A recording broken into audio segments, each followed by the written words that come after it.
Welcome to the Telltale Texas Hold'Em tournament. Let's meet our players. From Las Vegas, Nevada, Ted Theodore Dudebro. All right.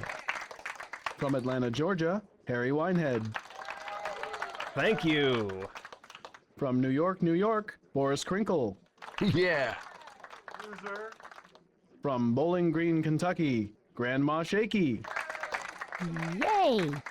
And finally, a mysterious stranger known only as the Player. Telltale Texas Hold'Em is an obscure poker game that was released on February 11, 2005, and was Telltale's first game. It depicts a tournament of high-stakes, no-limit Texas Hold'Em between 5 people where you play as an unknown mysterious poker player known only as the Player. Your opponents are Theodore Dudebro, Grandma Shaky, Harry Winehead, and Boris Krinkle. Though as obscure as this game is, the lore is surprisingly deep in the sense that I had to go through several websites, Bandcamp albums, and even cross-reference to other games. While I'm sure there is more to be found than I already have, I was not able to find it as of writing this video. I think it might be easier to go over each character individually as much as possible, rather than try to go over each one at the same time. Most people who are aware of or have played the Telltale Sam & Max games would have heard the voice line where in Season 1 Episode 3, Sam & Max say to Leonard that he looks more like a Boris Krinkle. Leonard Steak Charmer, huh? You don't look like a Leonard Steak Charmer. Oh, yeah? What do I look like? You look more like Boris Krinkle. That's what everyone says. The reason for that is, in this game, Leonard has a doppelganger named Boris Krinkle. Boris does not have the same mustache as Leonard, but does share his personality, interests, and favor for his mom. Boris in Telltale Texas Hold'Em was also told he looks more like a Leonard Steak Charmer, and the conversation was almost identical to the one in Sam & Max, except with the names being swapped. Boris Krinkle, huh? You don't look like a Boris Krinkle. Oh, yeah? What do I look like? You look more like a Leonard Steak Charmer. That's what everyone says. Boris is a foul-mouthed and secret individual from New York, New York, and is of an unknown age. He tries to act tough and talk a big game, but will fold fairly easily when things get too dicey.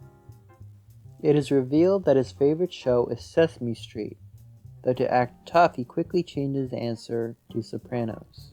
It is also revealed that his favorite movie is Texas Chainsaw Massacre, because of the authenticity. Up next we have Grandma Shaky.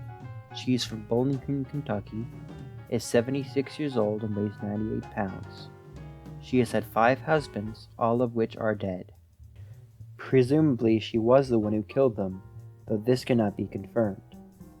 She holds very negative opinions against all 5 of her husbands.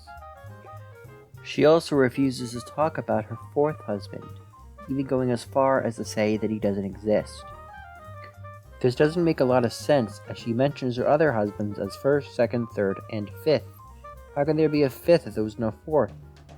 According to her, each of her husbands died in a very unusual way. I will go over each of her 4 husbands and tell you how they died according to her, and a few tidbits about them.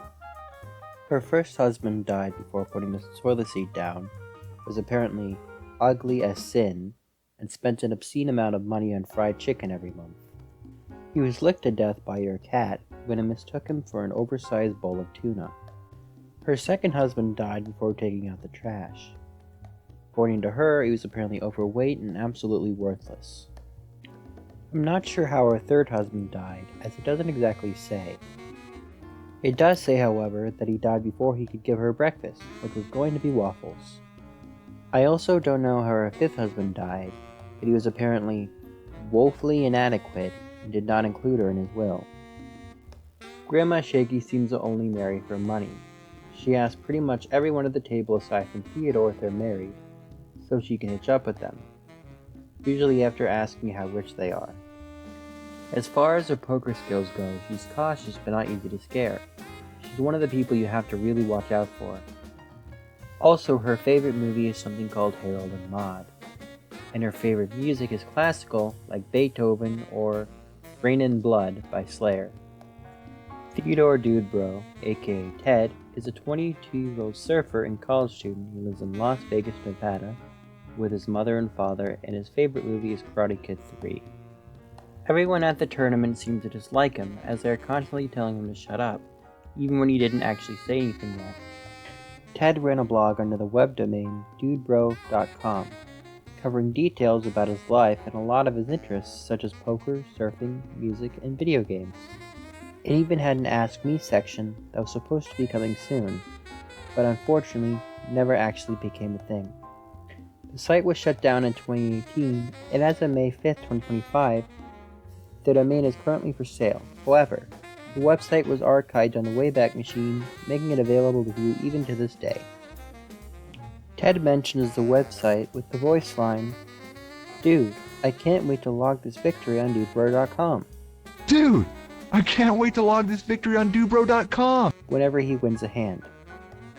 On the website it mentions that one of Ted's favorite bands is Jerry Logus and the Reunion Band, which happens to be the creator of at least 2 of the soundtracks for Telltale Texas Hold'Em.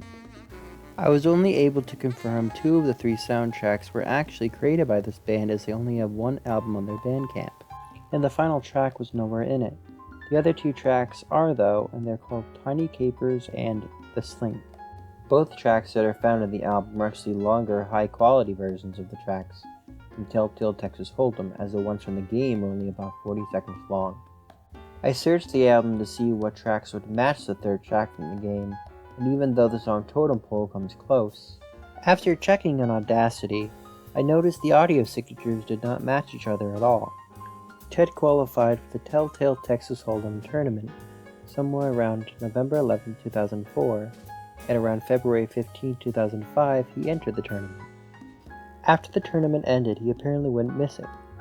This is shown in dudebro.com from 2008 onwards, where a message from Ted's family is seen on the site. The message is as follows. This is a message from the family of Theodore Dudebro. In February 2005, our son took a trip to Las Vegas and never returned. We are terribly worried and welcome any information you have about his whereabouts. If you have seen Theodore, please send a picture to sightings@dudebro.com along with the location so we can try to find him.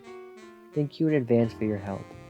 I do not know if the email is still active or if any evidence of Ted's whereabouts were ever found. I did hear that Ted's mother talked about him apparently being abducted by aliens in a newspaper in Season 2 of the Telltale Sam Max games. But digging into the files of that game, I did not find any reference to it at all. On his website, he mentions how his contact from the Imperial Palace gave him information about each of his opponents that he could be facing during the tournament. The following are details about each opponent in Ted's own words.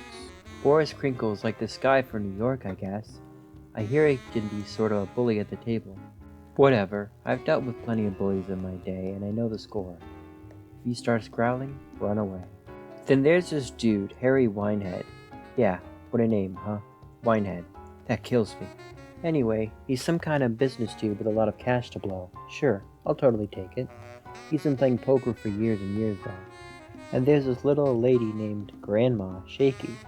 Even on the roster it says Grandma. Anyway, what I've heard is that she's pretty sweet and nice and stuff, but she manages to walk away with everyone's money anyway.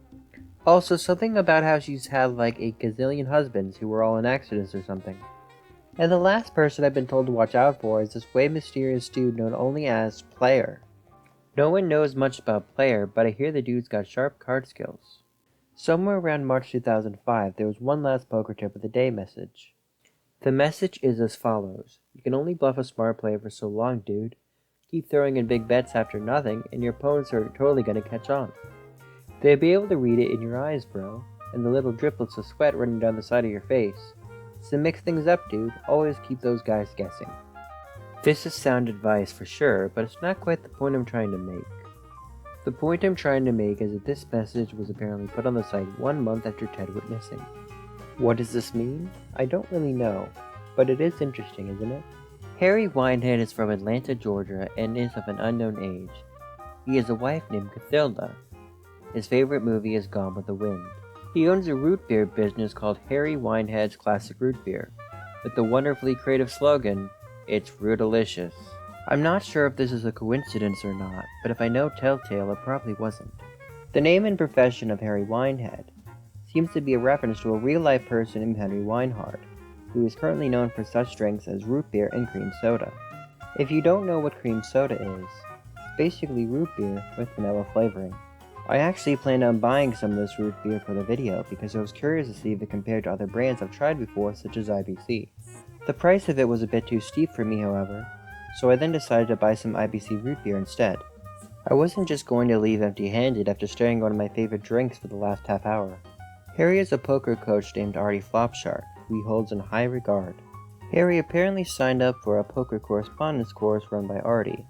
It was called So You Want to Be a Poker Player and it cost $500. In Poker Night at the Inventory, the sequel to Telltale Texas Hold'Em, Max from the Sam and Max Freelance Police series talked about Artie Flopshark a great deal.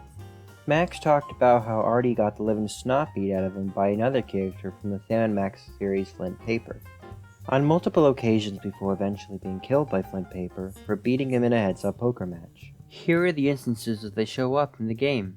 This reminds me of the time Flint Paper beat the snot out of that poker instructor, Artie Flopshark. He was a total scammer. See, Artie was squeezing our friend Jimmy Two Teeth for money after teaching him to play some game that didn't really exist. Ooh, that's a good idea. Teach, fake, thing. What was the game called? Omaha?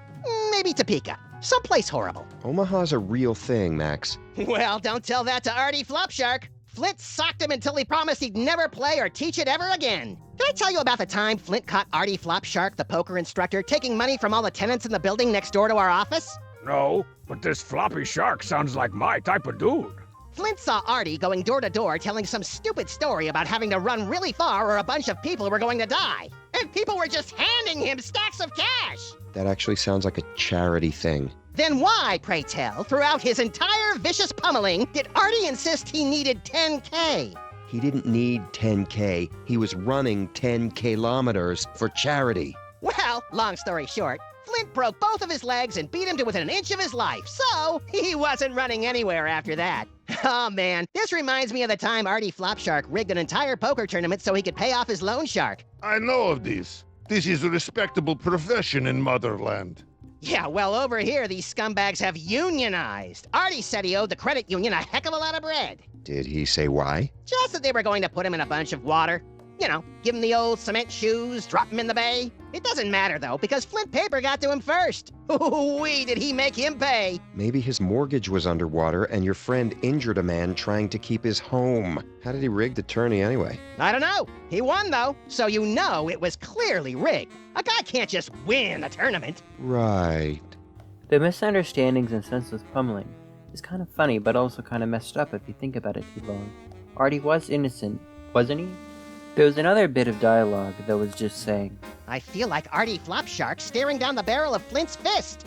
Again, kinda messed up to so casually talk about such a thing, but hey, it's Max. They should really do something about Sam, Max, and Flint beating up and killing an innocent civilian, though. I doubt a police brutality lawsuit would do anything but worsen the behavior. Maybe the commissioner should send them on a vacation again like they did in the comics? As far as I am aware, that about covers the extent of my research in the lore of Telltale Texas Hold'Em. This took me more than a month to make as the game was not well documented. Every wiki I came across that was talking about the game was very ill-informed on the topic and had next to no information, aside from character names and claims with no proof. I had to dig into the game's files myself using some programs that were recommended to me that are designed to extract files from games that use Telltale's engine. I dug through the files for any sort of clues. This led me to Dubro.com, which in turn led me to the band who made the soundtrack for the game. Most of the lore comes from voice lines directly pulled from Telltale Texas Hold'Em, related games, and official web sources related to the game. Anyway, I hope you liked the video. Comment down below what obscure games you would like me to cover next. Thank you, and I hope you have a wonderful day. Bye!